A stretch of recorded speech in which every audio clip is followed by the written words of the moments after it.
Jinên ku paleya zadê xwe temam kirine, bê ku makîneyan bikar bînin, bi xwe ji bo paqijkirina bermayên biyanî, genim û cihê xwe li Bêjingê dixin û li ber ba didêrin.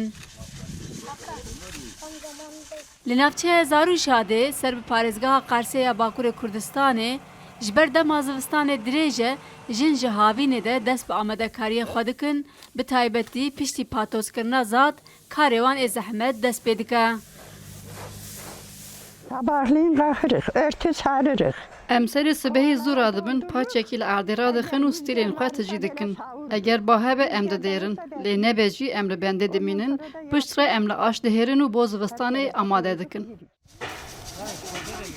Xelkê herêmê dibêjin bi hezar salan e ew berhemên xwe bi şêwazê ku ew dizanin çê dikin û li gel ku makîne pêş ketine jî, lê ew ji ber tehma wê ya xweş li ser vê şêwaza xwe berdewamin.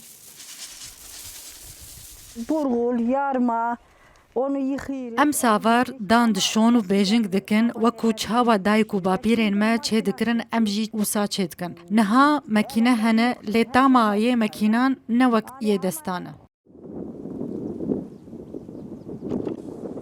Li gor amarên Wezareta Çandinî û Daristanê ya Tirkiye, sala borî ji ber hişkesaliyê li parêzgehê wektê xwestin berhem nebûye.